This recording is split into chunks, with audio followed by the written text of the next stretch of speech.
Masehi, beliau bertahta 34 tahun. Sementara menurut tarikh Jawa, beliau bertahta 36 tahun. Sesuai dengan dawuh dari Gusti, dari Ngerso Dalem, tahun ini kita mencoba untuk mengangkat bagaimana vegetasi di keraton hari ini masih terus dilestarikan dalam berbagai bentuk. Nah, pameran ini menjadi salah satu rangkaian dari Tinggalan Jumenengan Dalem di samping simposium yang diselenggarakan di Ambarukmo. Kali ini kita mewadahi atau memberikan tajuk dari pameran adalah Nara Mandira. Nara sendiri adalah manusia dan Mandira ini adalah salah satu vegetasi lokal dari Keraton Beringin. Yang kita baca lebih mendalam, ternyata pohon tersebut sering dipertukarkan dengan pohon hayat yang menghubungkan tiga dunia sekaligus, sehingga harapannya manusia dan alam ini bisa saling mendukung dan terus-menerus memberikan andil terkait dengan bagaimana kelestarian sendiri. Monggo. Masa Sultan ke-8 yang beliau unjuk, yang beliau minum setiap jatuh nempuhnya beliau. Sementara ini merupakan ramuan yang digunakan para putri-putri bangsawan, putri-putri keraton pasca menstruasi.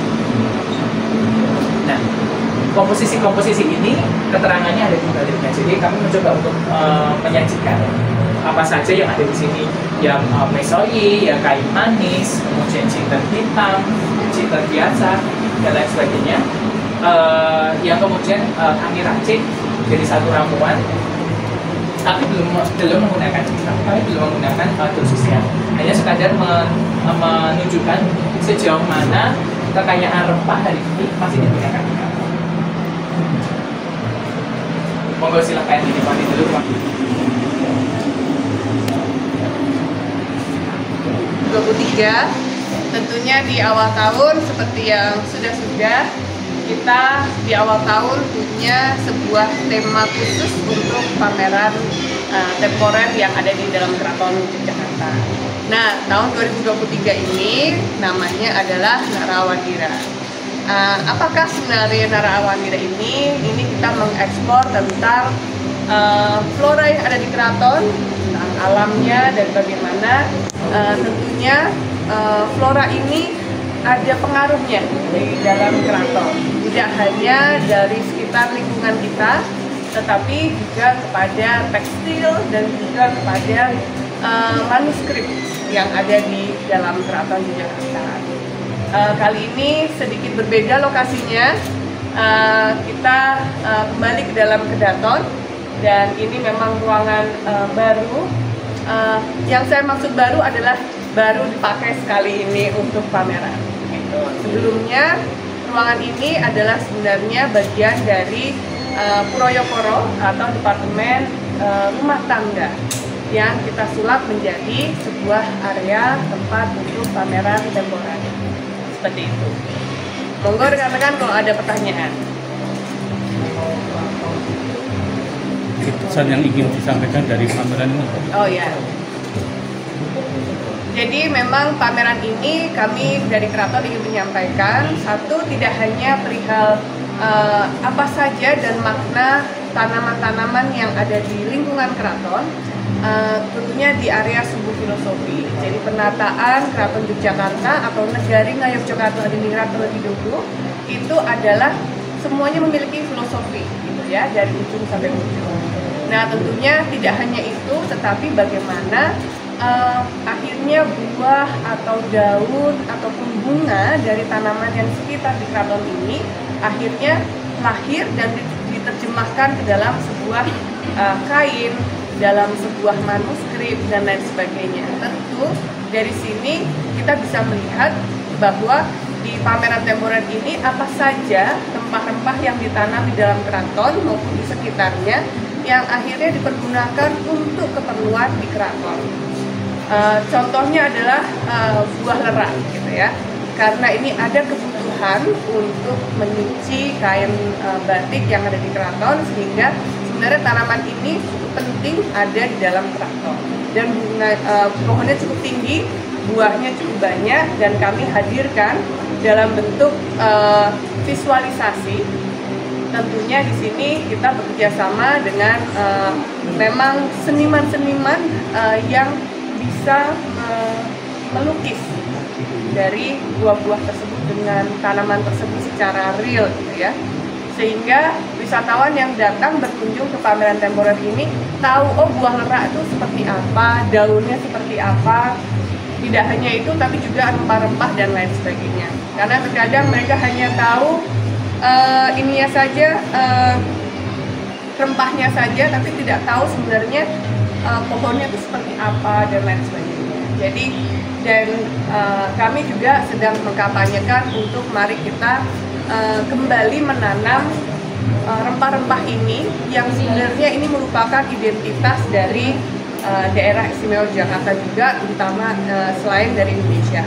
Karena memang rempah-rempah ini adalah salah satu dari keunikan dari Indonesia.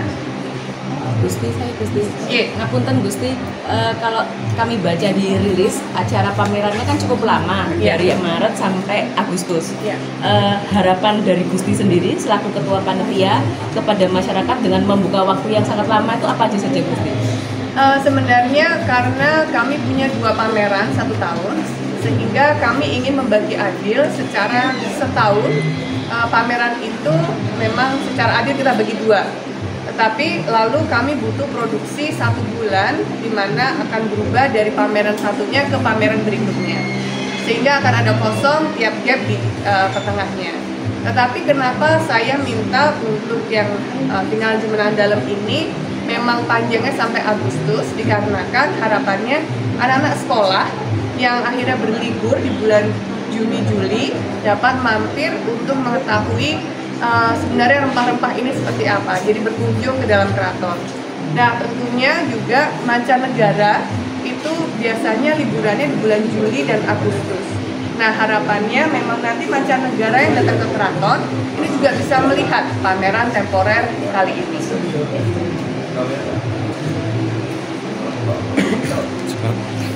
Sudah? Cepat sekali, terima kasih.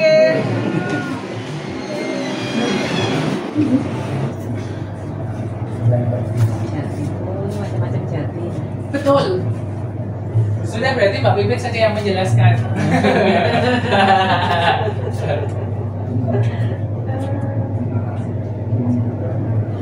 Di sini kita mencoba untuk membidik satu narasi terkait dengan vegetasi sebagai bahan terpandungan.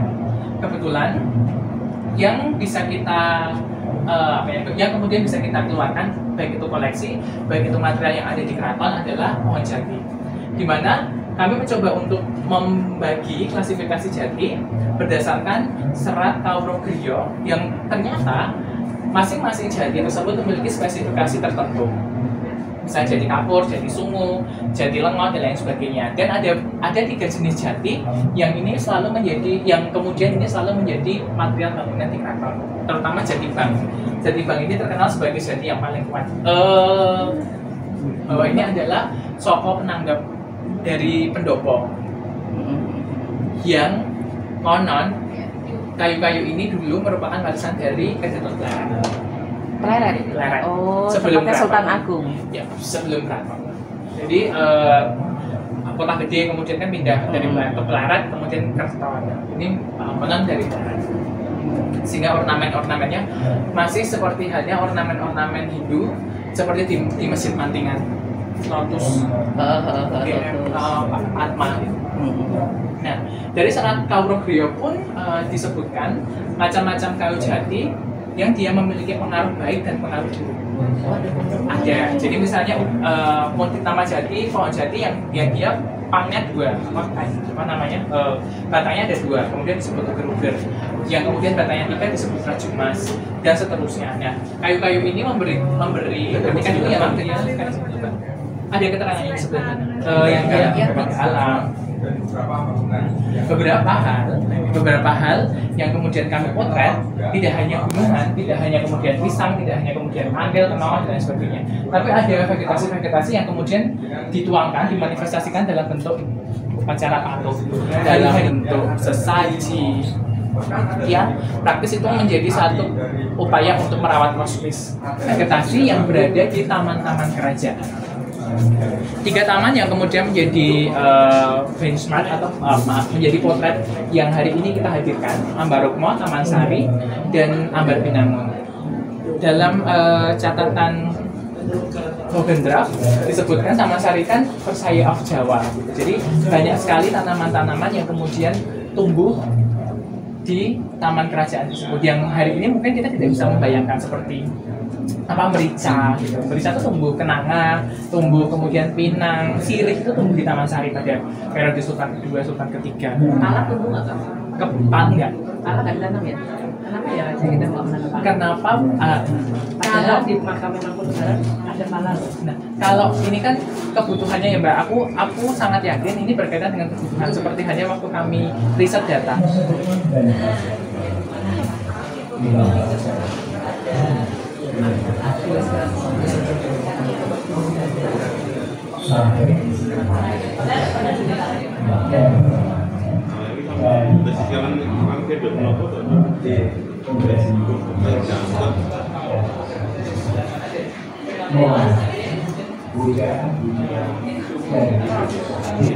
Berkaitan dengan filosofi, vegetasi di Keraton Jogja itu berkaitan dengan filosofi yang asem, yang tanjung, yang kemudian ada gayam, yang muncul sawo-sawo kecil.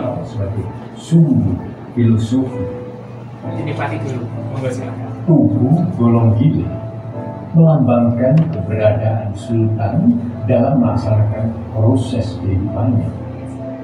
Hal tersebut ditunjukkan dengan menyembah kepada Tuhan Yang Maha Esa secara tulus yang disertai satu tekad menuju kesejahteraan rakyat dan didasari hati yang suci.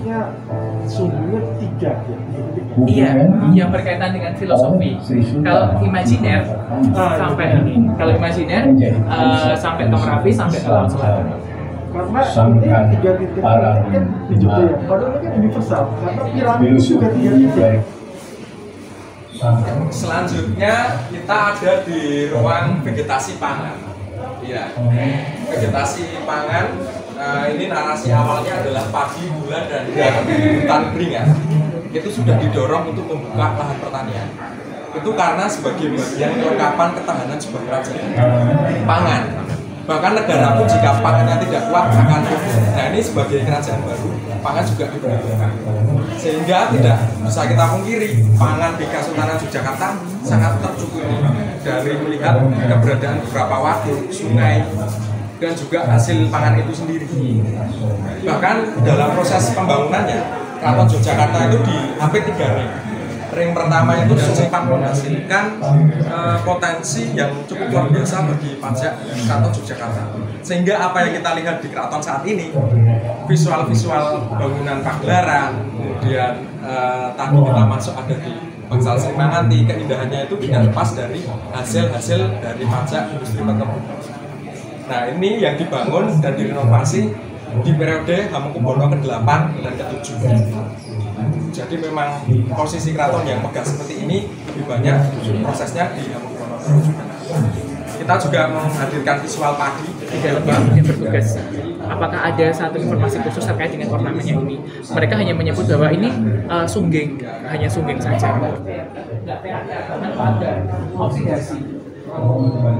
Jadi perak punya kemampuan. Jogja, Jawa terutama itu lebih mengenal tenun lebih dulu daripada kain-kain kain. Tenun lebih dulu di abad ke-6-7 itu kita sudah mengenal tenun. Tapi tenunnya dalam bentuk sutra. Kita sudah di sini. Nah, di sini sebenarnya adalah ruang interaksi. Pameran-pameran keraton selalu menyajikan informasi padat, selalu menyajikan koleksi-koleksi yang di luaran itu tidak ditemukan. Nah, kita hari ini mencoba untuk memberikan aktivasi dari pameran di mana pengunjung boleh melakukan satu aktivitas permainan tradisional yang hari-harinya sebenarnya sudah kita ketahui di Dakon. Namun praktis ternyata di keraton sendiri ada berbagai mainan tradisional yang dia menggunakan vegetasi sebagai materi utamanya. Aku kecil itu apa? Kecil tidak, jadi kita cari kecil. Terus di, nah kalau ini kebetulan dari narasumber yang menyaksikan langsung putra-putra B8 ketika adu becek itu benar-benar becek di bulan yang pada terus dituntak tuh Mbak, tidak pakai tumit ditungkak. Ini yang kalah, yang beceknya rusak, terus dia cari becek lagi. Terus ada sumbar surung. Sumbar setiap koyo dolanan apa namanya pasar ya.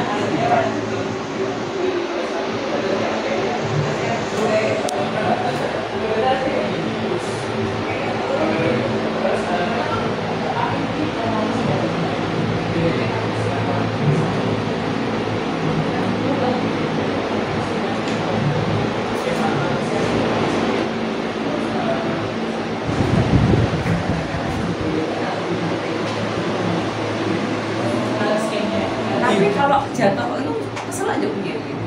Wah, ya, itu bukan tanggung jawab kami ya. Tapi cara pemandangnya seperti itu. Kesel aja. Bahkan waktu kami research bagaimana dampak kalau kita kemudian tersedak biji sampai idiot. Benar tersedak masuk ke hidung terutama gitu. Permainan yang sangat berbahaya. Tapi zaman dulu, nah ini karena memacu adrenalin cukup menarik. Jadi vegetasi permainan seperti ini ternyata ditanam di area-area khusus saja, di mana mereka punya aktivitas. Misalnya kayak di dulu ini kan jadi tempat tidurnya Mangkunegoro.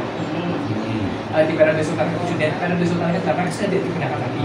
Nah, tanaman-tanaman itu ditanam di sini di Keraton Wetan itu. Sekarang di Kompleks Video Budaya. Jadi di sana banyak ditemukan pohon kates, kemudian pohon palem dan lain sebagainya.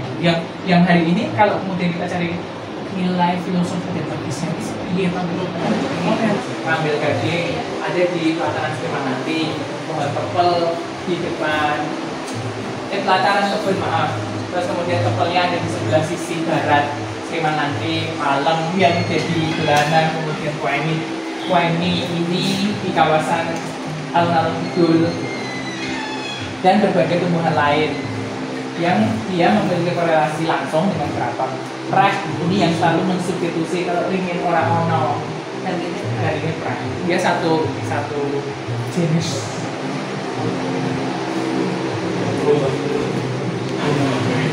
Ini loh yang paling penting.